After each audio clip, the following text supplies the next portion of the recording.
Hello everyone, I hope आप सभी अच्छे होंगे और आप सभी की तैयारी भी ठीक ठाक चल रही होगी। दोस्तों, आज अपन इस वीडियो में बात करने वाले हैं जो लाइब्रेरियन है उसके बारे में पूरी बात करेंगे। उसकी सैलरी क्या है, उसको पोस्टिंग कहाँ मिलेगी और उसका क्या क्या उसके मेरिट हैं, क्या क्या उसके डीमेरिट है। पूरी कंप्लीट लाइब्रेरियन के बारे में बात करने वाले हैं। उसकी ड्यूटीज़ क्या क्या होती है, क्या क्या रेस्पॉन्सिबिलिटीज़ होती है, इस वीडियो में कंप्लीट बात करने वाले हैं। तो पूरा वीडियो देखना, आपको स्किप नहीं करना है।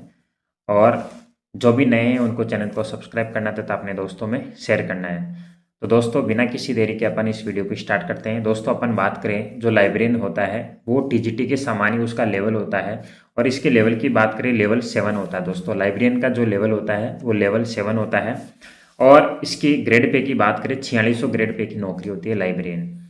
और दोस्तों, अपन बात करें इसका जो बेसिक पे है 44,900 से लेकर 1,42,400 इसका बेसिक पे है। कि लाइब्रेरियन का बेसिक पे की बात करूं, 44,900 से लेकर 1,42,400। दोस्तों, जो भी आपको दिया जाता है वो बेसिक पे के अकॉर्डिंग ही दिया जाता है, यानी कि बेसिक का ही आपको डीए दिया जाएगा। 58% बेसिक का आपको 10% अलग से एक्स्ट्रा दिया जाएगा। जो भी आपको दिया जाएगा वो बेसिक पे के अकॉर्डिंग ही दिया जाता है। अपन दोस्तों बात करें कि प्रेजेंट में जो लाइब्रेरियन है जो 2023 वैकेंसी में वो सिलेक्टेड है, उनकी प्रेजेंट में क्या सैलरी है, यानी कि लेटेस्ट 2026 की अपन बात कर रहे हैं। तो उनका जो बेसिक पे है वो 47,600 हो गया है। क्यों हो गया है? क्योंकि स्टार्टिंग में उनका 44,900 ही था, लेकिन उनके 2 इंक्रीमेंट लग चुके हैं। इंक्रीमेंट का मतलब होता है हर साल दोस्तों 3% इंक्रीमेंट लगता है। आपकी जो बेसिक पे है वो 44,900 से लेकर 1,42,400 है। तो आप जब लास्ट में रिटायरमेंट रहोगे तब आपका जो लास्ट में 1,42,400 रहेगा। तो यहाँ पे जो अब 2 इंक्रीमेंट के बाद में आपका जो बेसिक पे 2026 में हो गया है वो 47,600 हो गया है। यानी कि अब जो सारी कैलकुलेशन की जाएगी वो 47,600 से की जाएगी। आपकी जो टोटल जो ग्रोस सैलरी बन रही है लाइब्रेरियन की प्रेजेंट में 95,541 बन रही है। बहुत बड़ी होती है दोस्तों, 95,541 बन रही है। इसमें डिडक्शन के बाद में अगर आपके हाथ में आ रहा है, यानी कि आपके अकाउंट में एक्चुअल में कितना डिपॉजिट हो रहा है, वो 76,165 डिपॉजिट हो रहा है। तो इसमें दोस्तों जो डिडक्शन होता है एनपीएस का डिडक्शन होता है, यानी कि 14% तो गवर्नमेंट खुद का क्या करती है, वो डिपॉजिट करती है। और 10% आपको जो आपके जो बेसिक प्लस डीए है उसका 10% आपको क्या करना पड़ता है, डिपॉजिट करना पड़ता है एनपीएस अकाउंट में। तो यहाँ पे एनपीएस अकाउंट का डिडक्शन है। इसके अलावा आपके जो इलेक्ट्रिसिटी चार्ज है, वाटर चार्ज है, इन सब के डिडक्शन है। उसके बाद में आपके खाते में 76,165 रुपये प्रेजेंट में सैलरी डिपॉजिट होगी, जो प्रेजेंट में लगे हुई है। और दोस्तों, जब आप जाओगे तब भी ये सैलरी आपको मिलेगी। बस आपका इंक्रीमेंट नहीं मिलेगा, आपको स्टार्टिंग 44,900 से वहाँ पे डीए मिलेगा 58%, 10% आपको एक्स्ट्रा मिलेगा, टीए डीए मिलेगा। ये सारी चीज़ें आपको मिलने वाली हैं। अब दोस्तों बात करते हैं इसके मेन, इसके ड्यूटीज़ क्या है, इसके कार्य क्या है। मेन तो ये है कि लाइब्रेरियन क्या काम करता है भाई, स्कूल में लाइब्रेरियन का क्या रोल है। दोस्तों, सबसे पहला जो रोल होता है managing school library books magazine, यानी कि स्कूल में एक सेपरेट रूम होता है दोस्तों। उस रूम में बहुत सारी की बुक्स होती है। उन बुक्स को उसको एक व्यवस्थित अरेंजमेंट से वहाँ रखना होता है। वो वहाँ पे बैठे रहता है, वहाँ पे स्टूडेंट आते हैं, बुक्स पढ़ते हैं, चले जाते हैं। बट उसको एक रिकॉर्ड मेंटेन करना पड़ता है कि लाइब्रेरियन को क्या करना पड़ता है, एक रिकॉर्ड मेंटेन करना पड़ता है। मेंटेनिंग स्टॉक रजिस्टर और लाइब्रेरी रिपोर्ट, यानी कि उसको एक रजिस्टर मेंटेन करना पड़ता है कि मैंने कितने स्टूडेंटों को कौन कौन सी बुक दी है और वो वापस कब डिपॉजिट करेंगे। ये सारी चीज़ें उसको मेंटेन करनी रहती है। इसके अलावा प्रोमोटिंग रीडिंग स्किल, दोस्तों स्टूडेंटों में क्या होता है, रीडिंग स्किल भी डेवलपमेंट करना रहता है। कभी कभी जैसे स्पीच असेंबली में जाके देते हैं कि आपको ये जो नई बुक लाइब्रेरी में आई है, जो भी इंटरेस्टेड स्टूडेंट है या कोई टीचर है वो बुक्स आप क्या कर सकते हो, पढ़ सकते हो। ऑर्गेनाइजिंग बुक्स फेयर या फिर रीडिंग कंपटीशन भी, कभी कभी रीडिंग कंपटीशन भी लाइब्रेरियन का काम है, बच्चों से लेते रहते हैं। मेंटेनिंग ई लाइब्रेरी और ऑनलाइन रिसोर्सेज, ये काम भी होता है। दोस्तों, लाइब्रेरियन का ज़्यादा काम नहीं होता है, आराम से वो एक टीचिंग की जो टीचर होते हैं उन्हीं के टाइम स्कूल जाता है, असेंबली में भी जाना पड़ता है, उसके बाद में अपने रूम में जाके बैठ जाता है। बच्चे जब फ्री होते हैं तब आते हैं, बच्चे कोई भी बुक्स ले लेते हैं। बस उसको एक रिकॉर्ड मेंटेन करना रहता है कि कौन सी बुक्स कौन सा बच्चा लिया है और फिर वो कब जमा करवाएगा।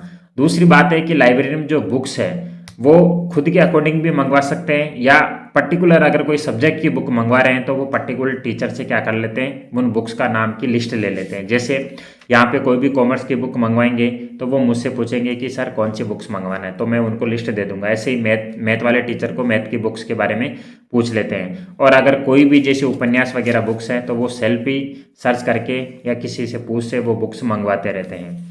तो लाइब्रेरियन का जो काम है बहुत ही अच्छा काम है। आराम से बैठे रहो और जो भी बच्चे या टीचर जो भी बुक्स पढ़ना चाहते हैं उनको बुक्स प्रोवाइड कर दो, और एक डेट मेंटेन करते हैं कि इस दिनांक को मैंने ये बुक इशू की है और आप कब जमा कराओगे, फिर जमा कराते हैं उनका वो क्लोज हो जाता है अकाउंट। इस प्रकार दोस्तों ये कार्य होते हैं।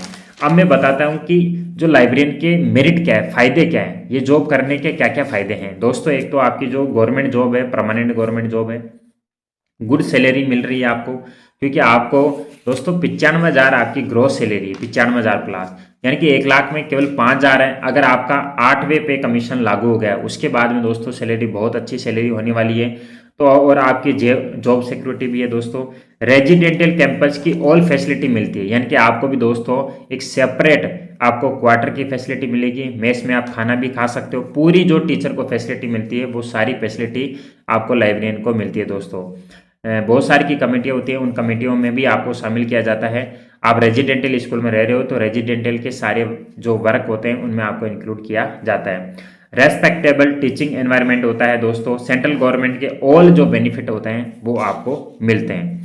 इसके अलावा दोस्तों इसके डीमेरिट क्या हो सकते हैं। डीमेरिट है कि आपकी जो पोस्टिंग है दोस्तों मोस्टली रिमोट एरिया में होती है, यानी कि ट्राइबल एरिया में होती है, यानी सिटी से थोड़ी सी दूर होती है। ये एक आपका डीमेरिट है। रेजिडेंटल ड्यूटी का थोड़ा सा प्रेशर रहता है। रेजिडेंटल स्कूल में क्या टाइम टू टाइम जाना होता है, ये आपको भी होना है, और जो ड्यूटीज होती है वो भी करनी पड़ती है। ट्रांसफ़र जो है वो जल्दी नहीं होता है, इस समय ट्रांसफ़र पॉलिसी है ही नहीं ये एमआरएस में।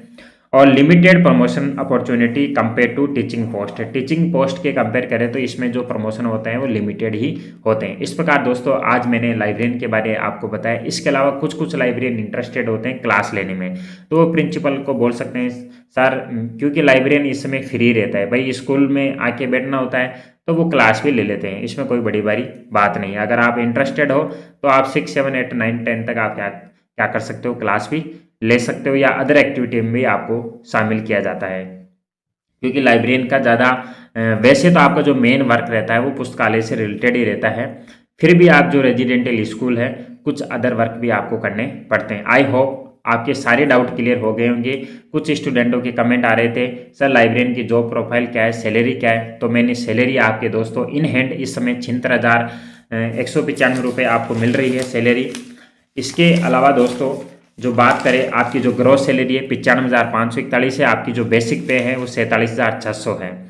दोस्तों जो जिनका भी दोस्तों टायर 1 EMRS का निकल चुका है उनको टायर 2 की तैयारी करनी चाहिए। लाइब्रेरियन को बहुत अच्छी वैकेंसी है। और दूसरी बात है आपका वर्कलोड ज़्यादा नहीं है, टीचर के कंपेयर में आपका वर्कलोड बहुत ही कम रहता है, क्योंकि टीचर को तो क्या करना पड़ता है, बहुत सारी की क्लासें भी लेनी होती है, बहुत सारे का रिजल्ट भी प्रिपेयर करना रहता है, क्योंकि उनके पास वर्क ज़्यादा है। लेकिन टीचर से कंपेयर करें लाइब्रेरियन का, जबकि टीजीटी और लाइब्रेरियन की सैलरी सेम रहती है, सैलरी में कोई डिफरेंस नहीं है, बट वर्क में बहुत दिन और रात का अंतर होता है। लाइब्रेरियन का इतना वर्क नहीं रहता, जबकि टीचर का ज़्यादा वर्क रहता है। टीचर को क्लासें भी लेनी रहती है, कोई बच्चा वीक है तो उसको और भी इम्प्रूव करने के उसको स्टेप बताने रहते हैं, क्योंकि उसको 100% रिजल्ट भी देना रहता है। इसलिए दोस्तों आप कमर कस लो, अभी से आप अपनी तैयारी में लग जाओ। जो भी मेरा वीडियो देख रहा है भाई, लाइब्रेरियन अगर आपका टायर 1 क्लियर है तो आप टायर 2 की तैयारी में लग जाओ। बहुत जल्दी आपका टायर 2 होने वाला है। और टायर 2 कब होने वाला है, ये मार्च लास्ट या अप्रैल मंथ में आपका टायर 2 हो जाएगा। बहुत जल्दी इसकी डेट आने वाली है, इसलिए आपको अभी से तैयारी कर देनी स्टार्ट कर देनी, क्योंकि अब आपका क्लियर है कि आपका टायर 1 क्लियर